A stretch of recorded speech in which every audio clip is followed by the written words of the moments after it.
समग्र कृषि सूचना विभाग अन्नपूर्णा एग्री स्पेस में स्वागतम सुस्वागतम।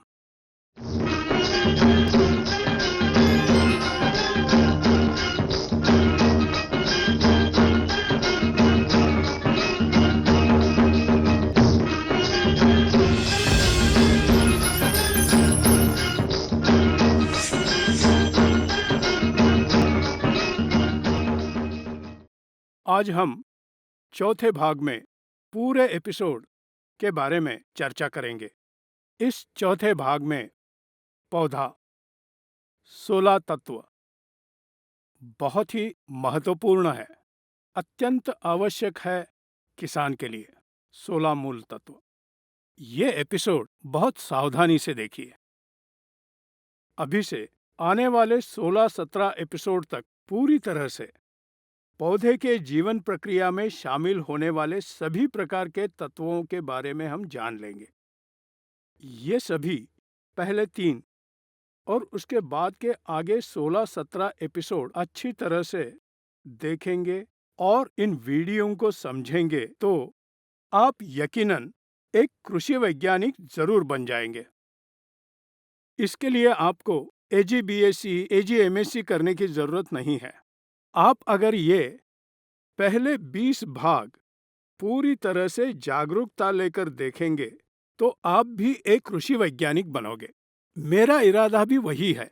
हर एक किसान कृषि वैज्ञानिक बनना चाहिए। ऐसा आप बनना चाहते हैं तो आप पहले इन 20 विभागों को जरूर पूरी तरह से जान लीजिए। उसके साथ साथ इसको और 10 किसानों को शेयर कीजिए। ऐसा करके उन्हें बोलेंगे, समझाएंगे तो उनमें खेती का ज्ञान बढ़ता जाएगा। इनमें आप जो विज्ञान प्राप्त करेंगे उसके बाद कोई भी फसल हो या कोई भी पौधा हो, आप अच्छी तरह से संभाल सकते हैं।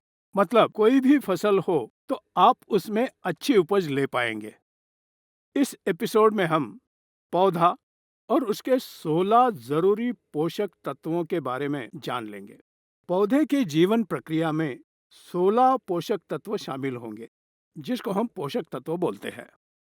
ये 16 मूल तत्व पौधे को हर अवस्था में जरूर चाहिए, लेकिन एक एक अवस्था में थोड़े कम तो थोड़े ज्यादा देना पड़ेगा। ये पूरी जागरूकता से हमें जान लेने का विषय है। कौन सी दशा में कौन सा तत्व इस्तेमाल करना चाहिए, किसको कम करना चाहिए, कितनी जरूरी है, इसका पता करके खेती करना चाहिए। साधारणतः सभी किसानों को अगर हम पूछेंगे कि पोषक तत्व कितने हैं तो तुरंत जवाब आएगा 3। वो 3 प्रकार ये है: प्रथम पोषक तत्व, द्वितीय पोषक तत्व, तृतीय पोषक तत्व जैसे सूक्ष्म पोषक तत्व। किसी को भी बोलो 3 बोलेंगे, इसलिए हमारी खेती की अधोगति हो गई। ये 3 पोषक तत्वों के अलावा असली तत्व छोड़कर हम खेती कर रहे हैं।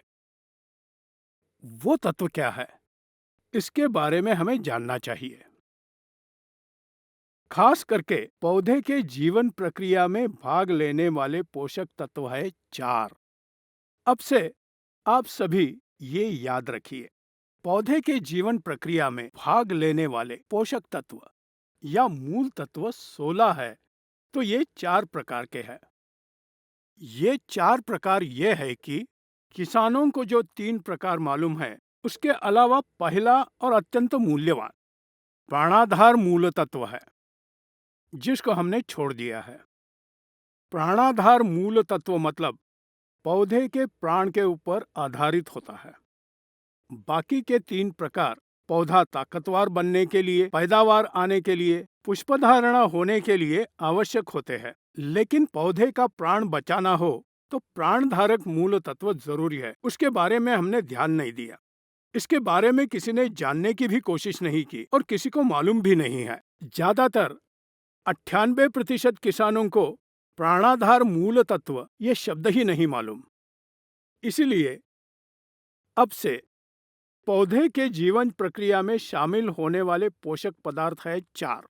यह है: पहला प्राणाधार मूल तत्व, दूसरा प्रथम पोषक तत्व, तीसरा द्वितीय पोषक तत्व, चौथा, तृतीय पोषक तत्व यानी सूक्ष्म धातु।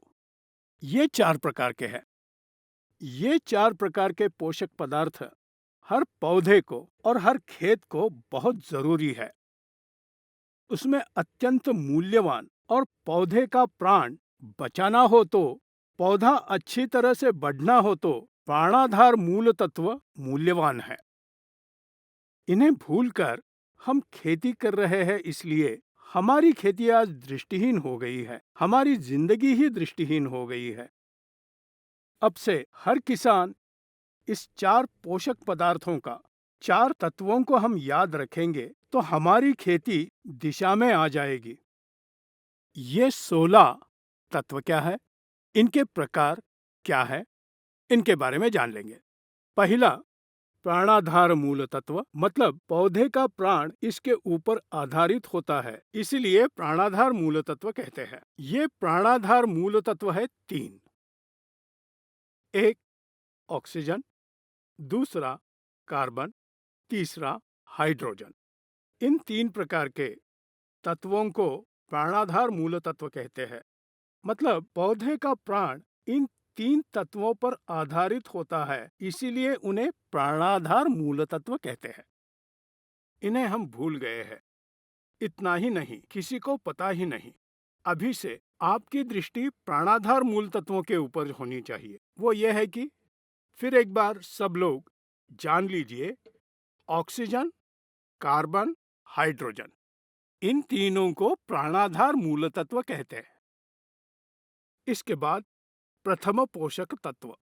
सभी को ये अच्छी तरह से मालूम है, क्योंकि इन प्रथम पोषक तत्वों के साथ ही फसल पूरी की जा सकती है, अच्छी उपज मिलती है, ऐसे भ्रम में हम जाकर फसल उगा रहे हैं, इसीलिए खेती की अधोगति हो गई। ये प्रथम पोषक तत्व नाइट्रोजन, फास्फोरस और पोटेशियम, इन्हें प्रथम पोषक तत्व कहते हैं। इनके बारे में हर किसान को मालूम है।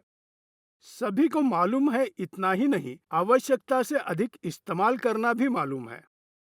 ये प्रथम पोषक तत्व पौधे के जीवन क्रम में कौन सी दशा में कितना इस्तेमाल करना, ये जाने बिना जरूरत से ज्यादा इस्तेमाल करने से अधिक पैदावार मिलेगी, ऐसे भ्रम में किसान खेती करते हैं। पिछले 30 साल से सिर्फ प्रथम पोषक तत्व जैसे नाइट्रोजन, फास्फोरस और पोटेशियम अधिक मात्रा में, और वो भी कौन सी दशा में कितनी मात्रा में इस्तेमाल करना ये जाने बिना जितनी मर्जी हुई उतनी मात्रा में उपयोग करने से जमीन को नुकसान हो रहा है। इसलिए आप ये अच्छा जानते हैं। तीनों का आपको अच्छा परिचय है, लेकिन इनका इस्तेमाल करना बहुत से लोगों को नहीं मालूम। इन्हें भी सावधानी से विविध अवस्था में इस्तेमाल करना चाहिए। यह प्रथम पोषक तत्व 3। इसके बाद द्वितीय पोषक तत्व। ये बहुत कम लोग इस्तेमाल करते हैं, मतलब अंदाजन 10% किसान ये पोषक तत्व इस्तेमाल करते हैं, बाकी नहीं। ये द्वितीय पोषक तत्व क्या है? कैल्शियम, मैग्नीशियम, सल्फर, इन तीनों को द्वितीय पोषक तत्व कहते हैं। ये जमीन को मृदुता प्रदान करते हैं, कठिन जमीन के लक्षण को बदलकर मृदु करते हैं। ये 3 अवश्य इस्तेमाल करने हैं, वो भी अवस्था के हिसाब से। द्वितीय पोषक तत्व 3 है, वो है कैल्शियम, मैग्नीशियम और सल्फर। इन तीनों को द्वितीय पोषक तत्व कहते हैं। अभी चौथा प्रकार, तृतीय पोषक तत्व, इन्हें सूक्ष्म धातु कहते हैं। ये सूक्ष्म धातु 7 है। ये भी पौधे के जीवन प्रक्रिया में हर अवस्था में सक्रिय होते हैं। हर अवस्था में ये जरूरी है, वो भी कौन सा तत्व जरूरी है उसी का इस्तेमाल करना है। वो 7 सूक्ष्म धातु कौन से है? वो है zinc, boron, manganese, copper, ferrous, molybdenum, chlorine. ये 7 है। ये 7 सूक्ष्म धातु पौधे के हर प्रकार के जीवन कार्य में, रासायनिक कार्य में सहभाग लेते हैं। ये भी लोग कम जानते हैं।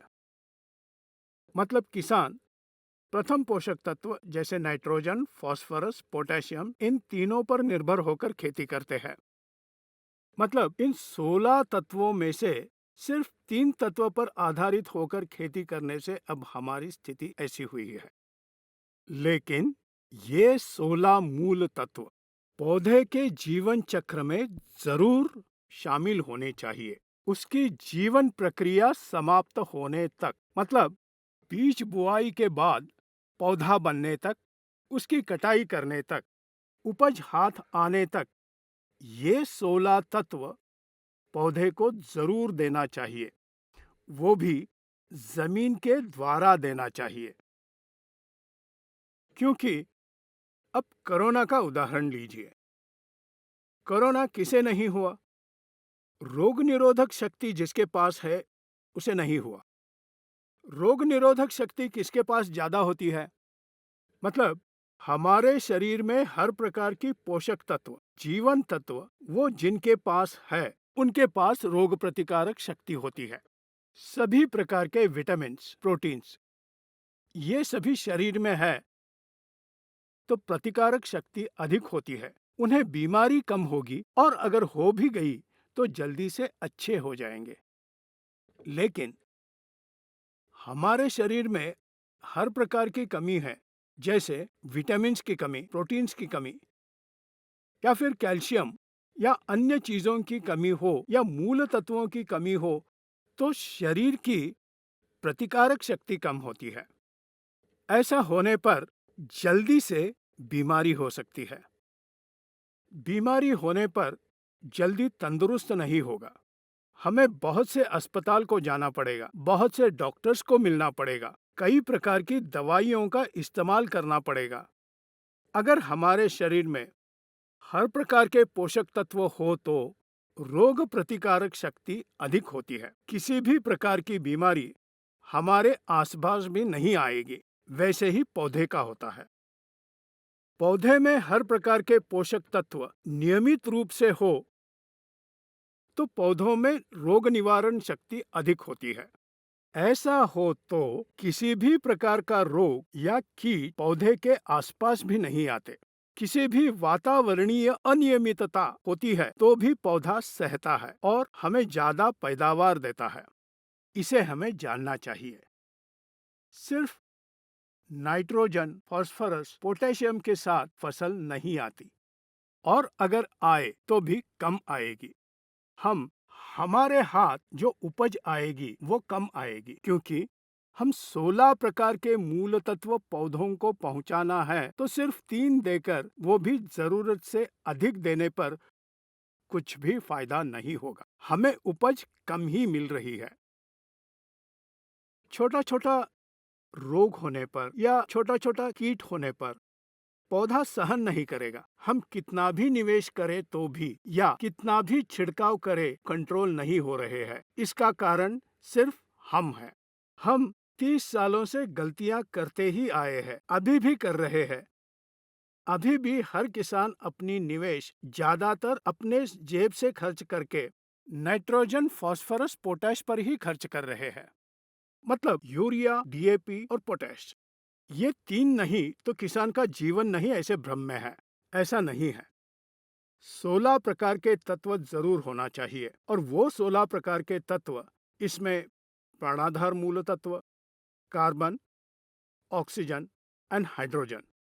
उसके बाद प्रथम पोषक तत्व जैसे नाइट्रोजन, फास्फोरस और पोटैश। इसके बाद द्वितीय पोषक तत्व जैसे कि कैल्शियम, मैग्नीशियम, सल्फर। उसके बाद सूक्ष्म धातु जो 7 है, zinc, boron, copper, manganese, ferrous, molybdenum and chlorine. ये 7 है। ये पूरे 16 तत्व है। ये 16 तत्व हर एक स्टेज में एक ज्यादा हो या एक कम, लेकिन हर पौधे को जरूर चाहिए।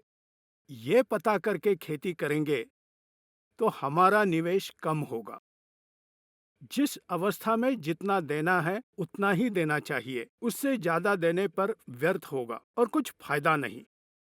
इसलिए हर किसान भाई ने इन 16 तत्वों के बारे में पता करके उन्हें कैसा इस्तेमाल करना है, ये पता करके इन पोषक तत्वों को हमें पौधों को पहुंचाना चाहिए, वो भी जमीन द्वारा पहुंचाना चाहिए।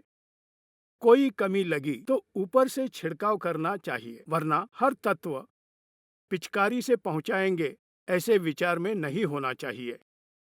इसलिए हर किसान को अभी से याद रखने वाली संख्या है 16। ये 16 संख्या किसान के जीवन से जुड़ी हुई है। इसीलिए हर किसान के मन में और हर किसान के स्मरण में ये 16 संख्या जरूर होनी चाहिए। 16 के बारे में हर रोज बात करनी चाहिए। 16 मतलब 16 मूल तत्व, जरूरी मूल तत्व। ये अगर ना हो तो पौधे का जीवन नहीं है। इनमें से सिर्फ थोड़े इस्तेमाल करने से कुछ फायदा नहीं। 16 जरूरी है। एक एक अवस्था में एक ज्यादा एक कम हो सकता है। इसीलिए हर किसान ये 16 मूल तत्व पौधे के जीवन प्रक्रिया में शामिल होते हैं, इसलिए इन्हें जरूर इस्तेमाल करना चाहिए। हमारे पौधे में ये 16 मूल तत्व है या नहीं, इसका गौर करके खेती शुरू करना चाहिए। यह है पौधा और 16 तत्व का विभाग। हर किसान को ये 16 मूल तत्वों को अच्छा याद रखना चाहिए। धन्यवाद।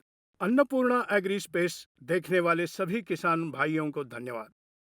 हर किसान अन्नपूर्णा एग्री स्पेस सब्सक्राइब करें। नोटिफिकेशन के लिए बेल आइकॉन दबाइए। आपको कुछ संदेह है तो कमेंट बॉक्स में उसे भेज दीजिए। हम आपके संदेह का निराकरण करेंगे। आदर करने वाले सभी किसानों को फिर एक बार धन्यवाद।